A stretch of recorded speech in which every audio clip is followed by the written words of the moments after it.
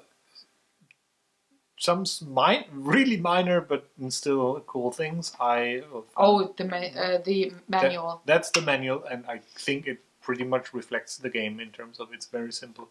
It's easily explained, and it's great. So that literally one read, and everything was crystal clear. And the other thing, and that's a very small detail, but I like. Yeah, but we like things like that. This comes with a divider in here that keeps your cards in 2 stacks organized and not having. I know that it sounds stupid, but that's one of the things I actually appreciate. It's not always necessary, but I like it if things like that are there. The publisher goes the extra mile to have the inserts and stuff be nice. So we just on a note here, we already had another game on the couch that is also on the nominee list for the Spiel des Jahres, which is Cold Express. Check it out. It's in the playlist. In the playlist. You can put a link on this video. In the playlist. You shall be not lazy. You can put a link there. Okay, there's the link. You see or there. No, because on the upper right are the cards on YouTube. Okay, all the time. One day. Maybe even there. So we have Cold Express already on the couch, but we are going to have the remaining 4 games for the Kennerspiel des Jahres and the Spiel des Jahres on the couch. Soon-ish. The third nominee would be Machikoro. Yeah. Which I think we talked about, but but only back in the top o'clock, not really. So we'll do a proper episode on Machikoro. Yeah. And then we'll go to the Kennerspiel, which is the advanced. Yeah, advanced players, expert player, kind of like going deep dive into the board games, which is Orléans, Elysium, and Broom Service, right? Yes. Yeah, these are the games we're gonna review. So in case you want to know if we think the games are good that are on the nominee list, we'll let you know. Or at least in the next episode. Give you an idea how we failed at understanding the rules when it's coming to the more advanced game. Might be a thing as well. I'm not saying that we're awesome. we haven't played any of those yet, except for Machikoro. Yeah. So I think we don't predict, but I think the next one might be that we talk about Machikoro. Yeah. I would say that we'd go since we just had Cold Express, we now should have Machikoro next, and then go to the Kennerspiel des Jahres games. Cool. Reviewing all of those before we go back to normal with the remaining games that are still up there in 2 boxes on our shelf to be reviewed on the couch. So that's the game and the review of it. I hope you enjoyed this video. Thank you very much for watching. If you have any questions or comments, let us know in the comment section below. And if you feel like it, do all the good YouTube stuff, like, share, subscribe, and I am going to see you tomorrow with the new art journal video, and he will be back next Sunday with a new game. He's gonna go to the dungeon now. He's gone for a week, and I'm gonna put you to work. You gotta do laundry. Goodbye. And all the other stuff. No. Have a very good one, and see you soon. Bye.